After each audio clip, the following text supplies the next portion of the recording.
right, here with another vlog, ready to take you behind the scenes with my people over here at True You. We're going to be talking about resilience today. I'm excited to see how this all comes together and excited for you to watch it too.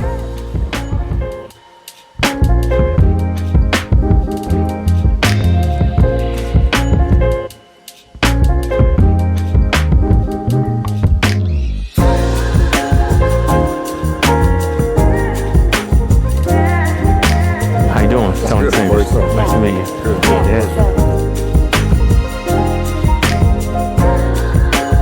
Really excited to have a conversation about resiliency today. Tony Sanders is an incredible speaker with a lot of experience around this. Tony and I were talking about this before we got started, that you've got to know what you need to do to help get yourself you just can't go all the time. You've got to pour in. So I really want to thank you for taking the time to be here today, to get your cup filled up, to spend some time on yourself, 90 minutes, 2 hours, pouring into yourself, building connections, and growing as an individual. So give yourselves a round of applause for being here today.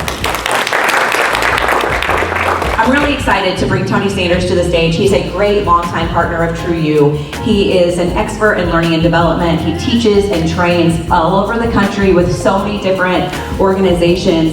And he is all about helping companies better engage their employees, have higher retention. And today he is going to talk to us about resiliency. So Tony Sanders, come on up.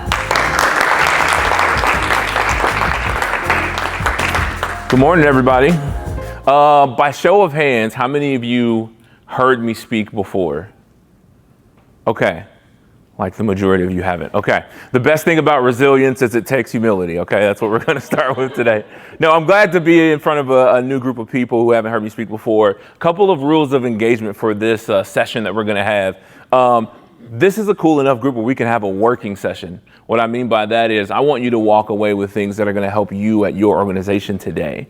So I think that that's something to be really excited about. Also, I want this to be as interactive as possible. I think we can do that with the group this size as well. And so if I ask a question, feel free to answer it. It's not rhetorical. I do want some feedback here. I want to make sure that we engage and you walk away with what you came here to walk away with. I'll give a little context for the people who haven't heard me speak before, don't know anything about me. I've worked in HR for about a decade now, but before that I started out in sales and business ownership. And so it's not often that people make that transition from being in sales to HR. And so it was a little bit of a rocky start. A lot of things didn't make sense. I didn't know HR speak, right? There were a lot of terms being thrown at me that I had no idea what they meant.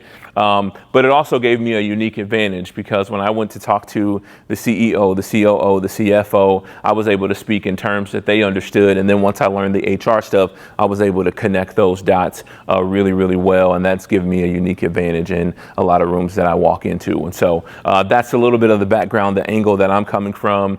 As we talk about resilience today, know that I'm talking about it in a way to implement it at your organization. Who really feels like their organization can implement some things around resilience? How many people? I see a couple hands. Some people are so tired they can't even raise their hand. They're like, oh, I'm burnt out. It's me. So we're going to give you those things. But I do want to stick a pin in this right here and just say the only way your organization is going to buy into any strategy that you ever present to them is if it's presented as a solution to a problem.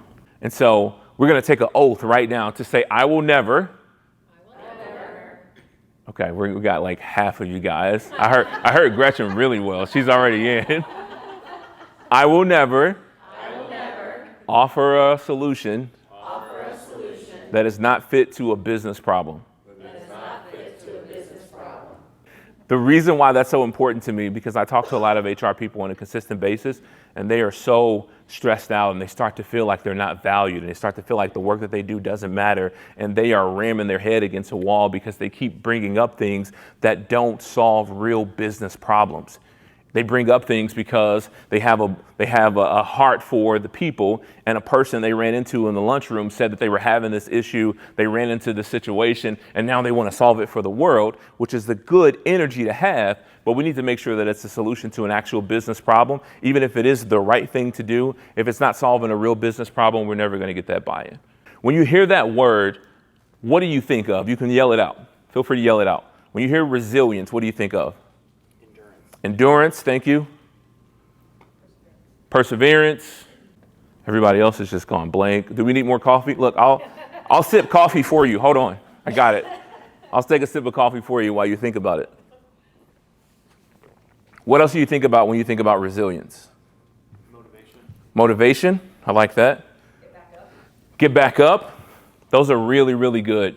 A lot of times when we think about resilience, we think about something like this: getting your hands dirty, grind, grit, hustle. You got to keep going. How many times can you get punched in the face? I heard a boxing announcer say that about a boxer the other day. Like, that guy can really take a punch. And I'm like, that's not a compliment. I don't want to be the guy that can really take a punch.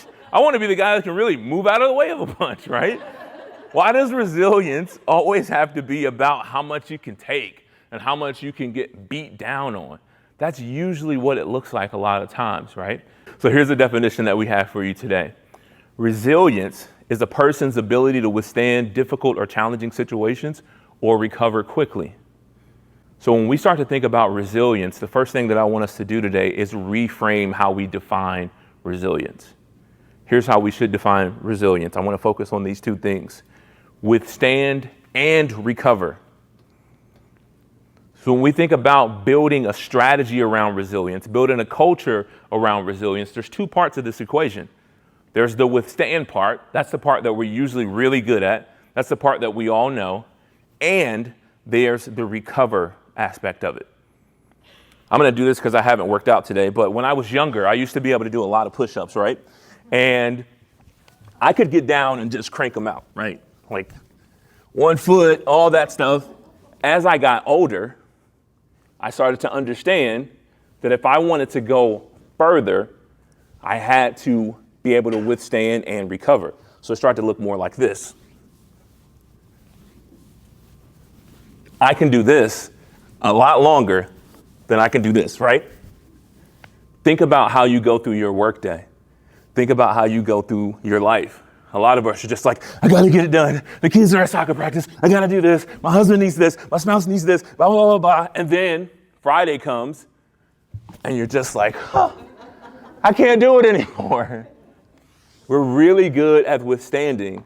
We're not good at recovering. So we got to do a good job at recovering, okay?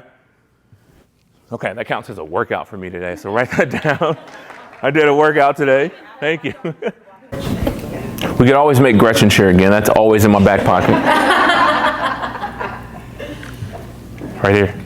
We kind of talked around a few things, but I think it all summed up in a lot of it was about expectations, whether that's do we reward people for answering emails late at night on a regular basis and kind of set that precedent of like, oh, if you do that, you're going to be a good worker. We're going to reward you for that. Or do we communicate with people? Tracy shared a story about someone taking the dinger off her notifications for email on her phone because didn't want that environment of her having to leave late at night, things with her family or whatever, to go do work.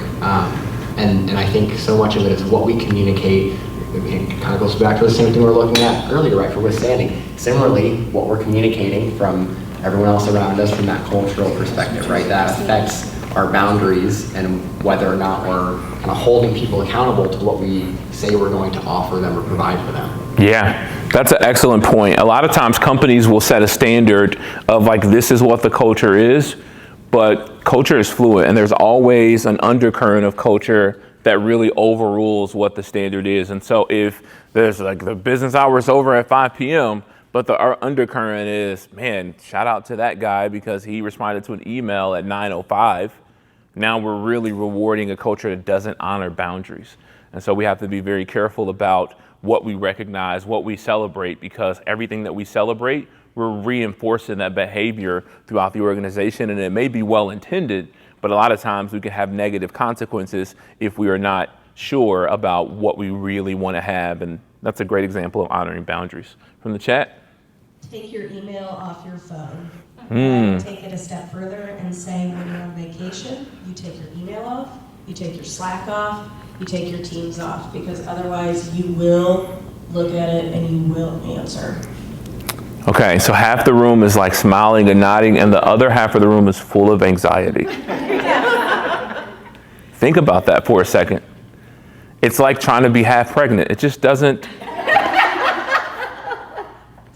I have 4 kids. It's You're like, only anxious for the first day.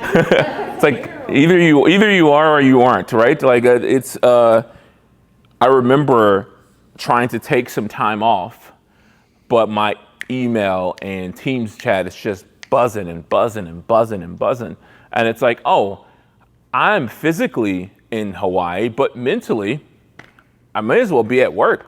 Like, there's no point in this. So am I really recharging? I'm not. I'm really not honoring those boundaries. And so it's really difficult to do that if you work at an organization that you feel like won't support that, because now you're playing with your psychological safety.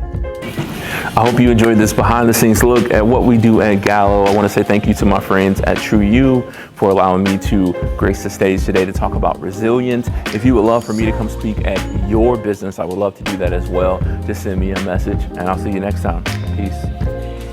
Thank you so much. There's some comment cards over there. They're all 10s. Great Yeah? information. Yeah. Cool. Really good. Good. Does it feel good? Yeah, it does. It feels No, good. you're Yeah. so comfortable up there. Yeah, I like being up there. Did you speak before you started doing all this, or is this something new? I wanted to be a public speaker, and so It comes off very natural. Like it's comfortable, it's confident. People, especially like when people ask a question Yeah. or they state something, you're so good about taking that content and just expounding on it. Yeah. I love that. 'Cause I think that comes from doing stand-up. In 2016, I started doing that right? stand-up just to get more comfortable on stage, and that was the scariest stage I could think of. Yeah. So I jumped on a stand-up stage, and you have to be good with improv because, people get drunk and yell stuff out. And Right. so I'm like, this is kind of like Q&A.